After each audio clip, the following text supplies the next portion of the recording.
expect to get on the first day? For us, it doesn't really feel like our first day. I don't know if the players felt like it was the first day, but you know,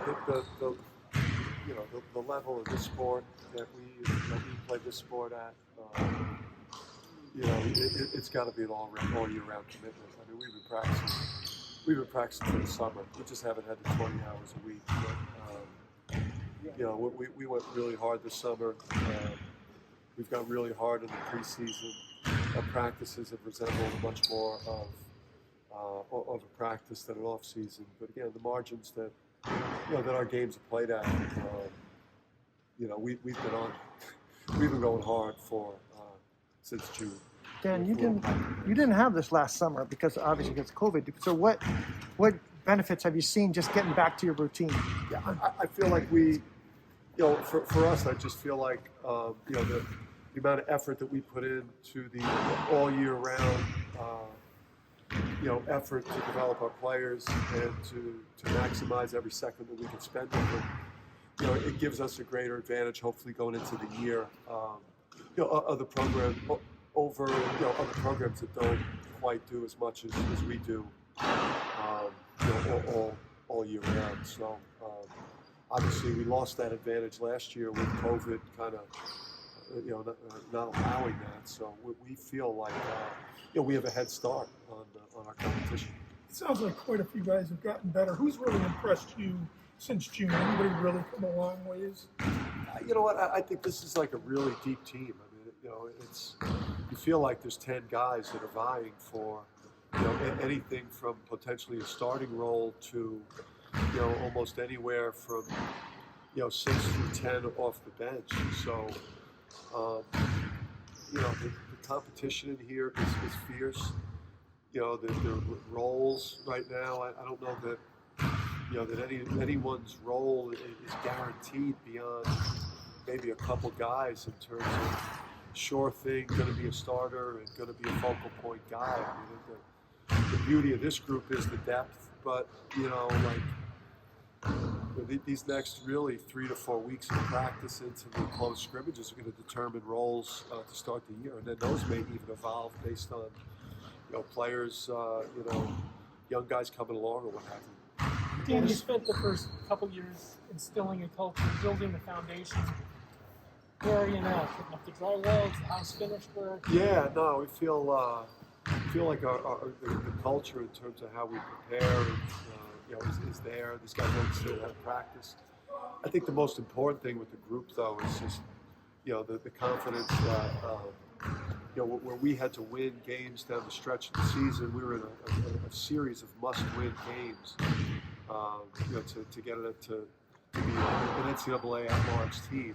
We had to go on the road to Seton Hall and go to Xavier and go to Georgetown, and then we couldn't afford to have any slip-ups at home. Like, we had to play games down the stretch of the season that we knew we couldn't lose.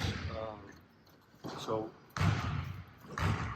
getting over the hump with that is a huge confidence builder. And now we're taking the next step.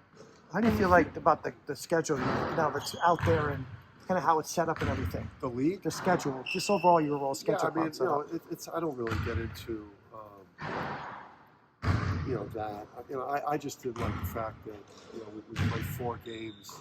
We play 4 conference games. You get a bye. You play 4 conference games, and then you get a bye, and then you play 12 straight conference games. And you go right to the conference tournament. And I mean, if that's I'm not sure what that is. I voiced my displeasure on that. I mean, the rest of it, I don't really really care. I mean, I could nitpick things, but then you look at other teams in the league.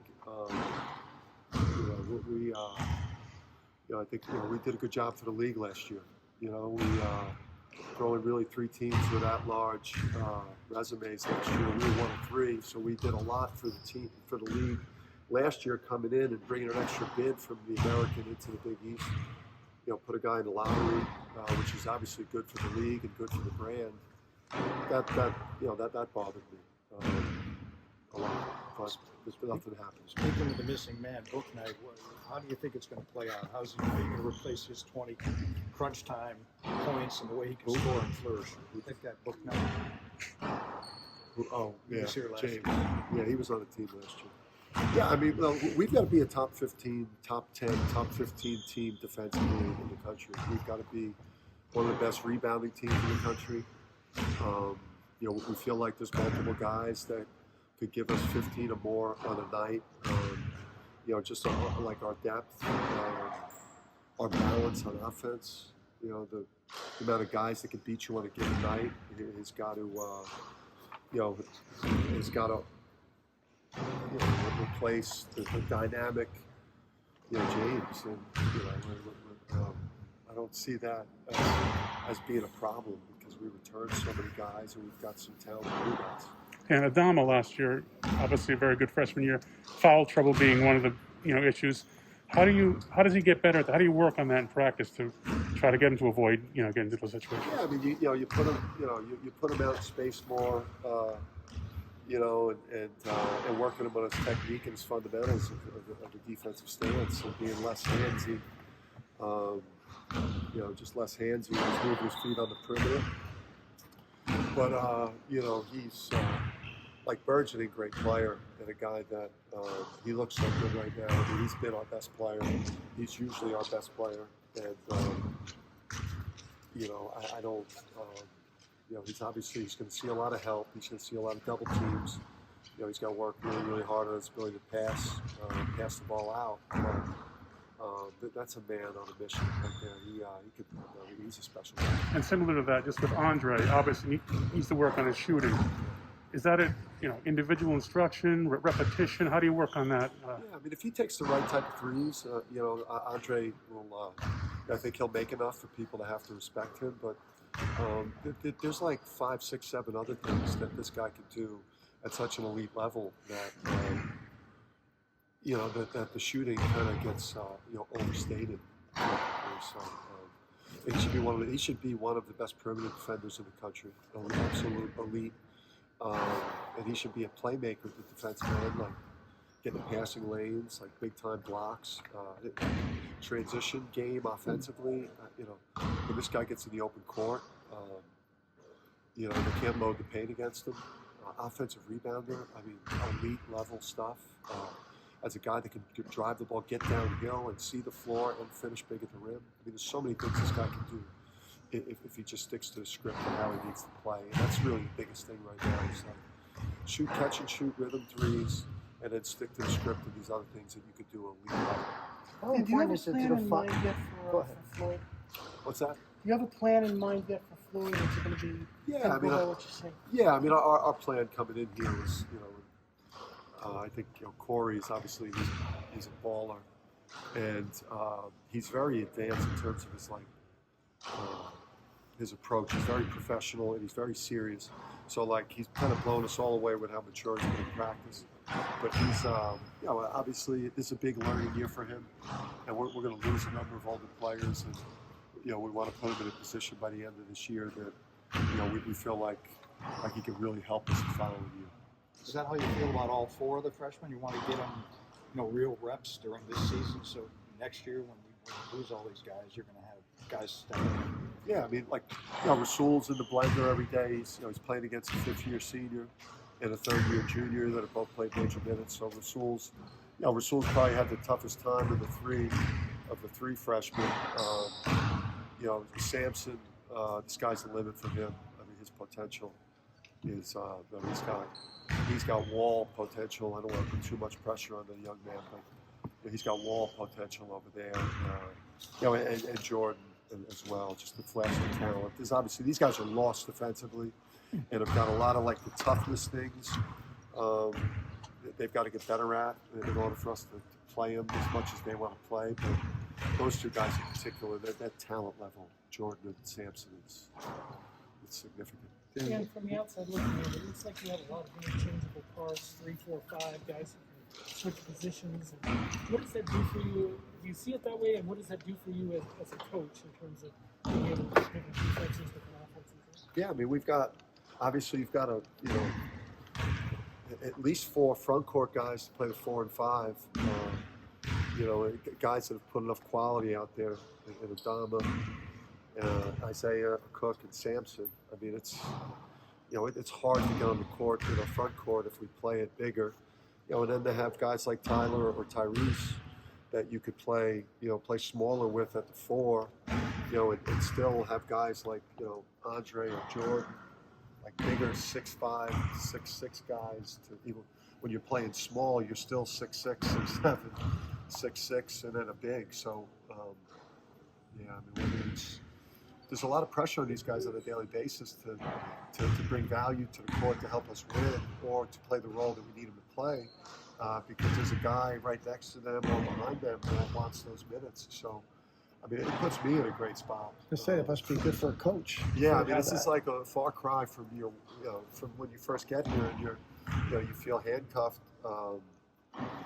and you're just trying to figure out a way to put 5 guys out there. Now it's a good player that's not doing the things that we need him to do for us to win is a good player. Dan, year 5 for Isaiah. What do you think of this whole journey to become such an important part of the program, and what do you hope for him this coming year? Yeah, it's a great message, and it's a good thing for it's like the anti-portal, the anti. If things don't go my way quickly, I try to find an easier route. It's a great message for I think for the culture of basketball. That it's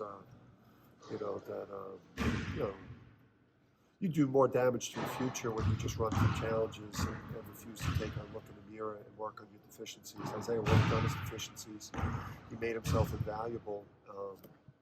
And he's a poster child for us in player development in a lot of ways. Obviously, Book Night is because you bring in, you take a guy with NBA talent that wasn't a short big draft pick and he becomes a lottery pick, but Isaiah. It's like poster boy for player development. What is it he can give you now that he wouldn't have been able to give you 2 or 3 years ago?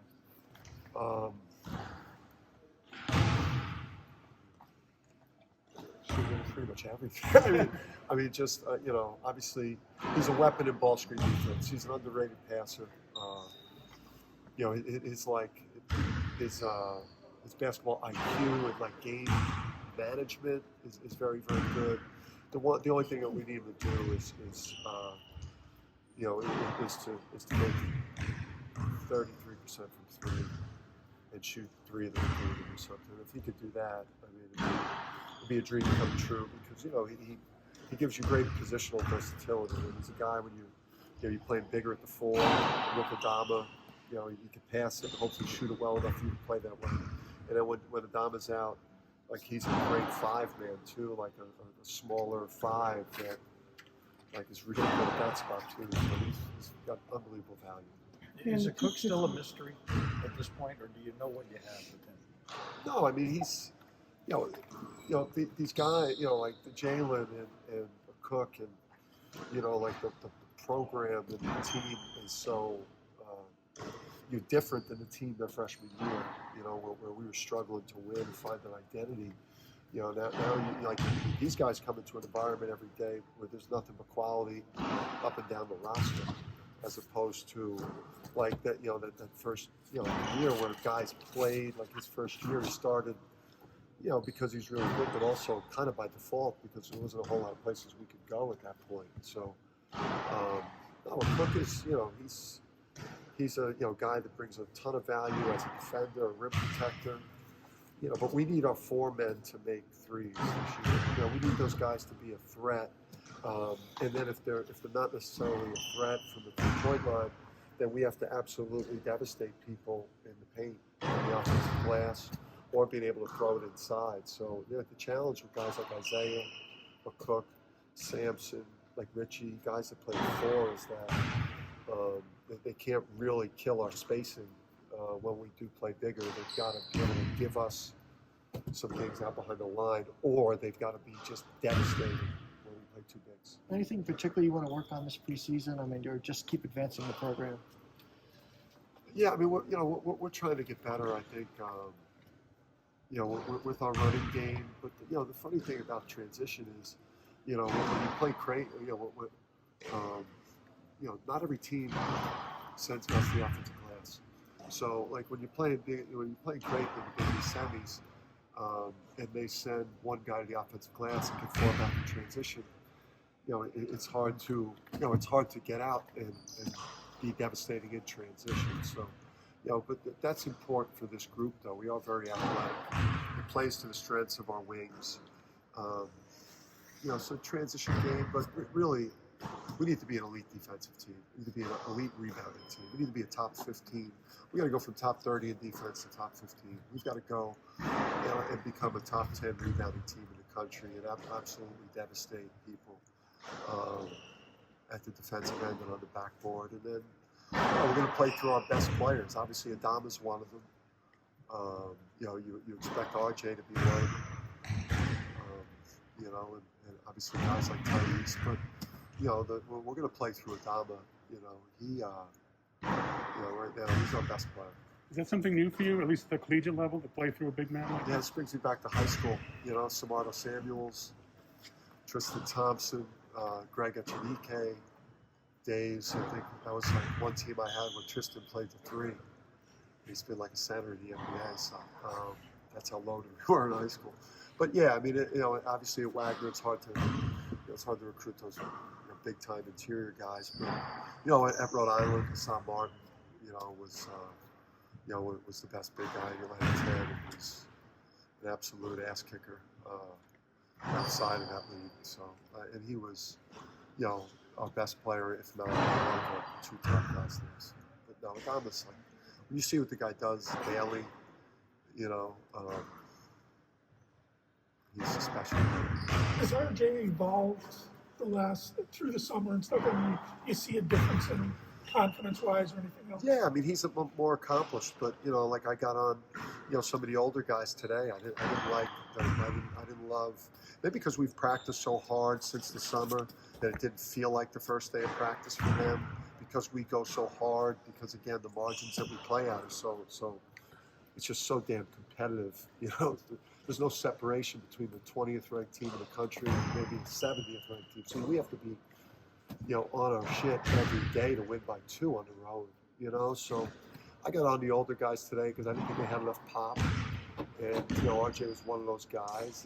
And these guys should be sharpening their tools every day and preparing for, a season where the fans are back and the first real Big East season and the excitement. And, so I mean, in theory, RJ should be leading the group, but he's got to be better than he was today.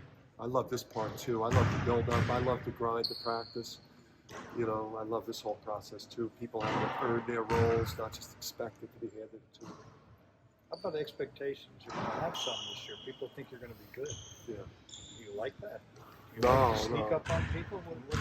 My whole life being a Hurley in Jersey, we've always had to sneak up on people. No, you don't come here or want to do the basketball thing the way I've always done it with my family unless you love pressure and love expectations and want to take a step closer to being a program that is thought of as a championship contender year in and year out. I mean, that's what you come here for, to build. And with recruiting and what we were able to do last year and development, we feel like we're getting closer.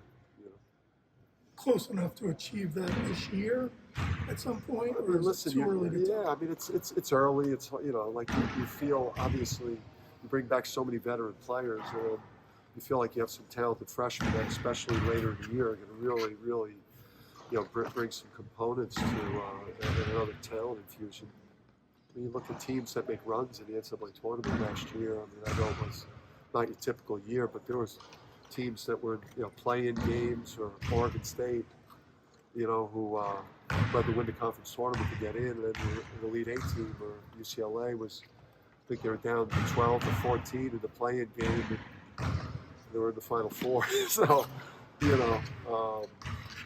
it's like we've got a veteran team, an older team. Biggest concern is just the guard play. We've got to have consistent quality guard play. If that's there, we have all the ingredients.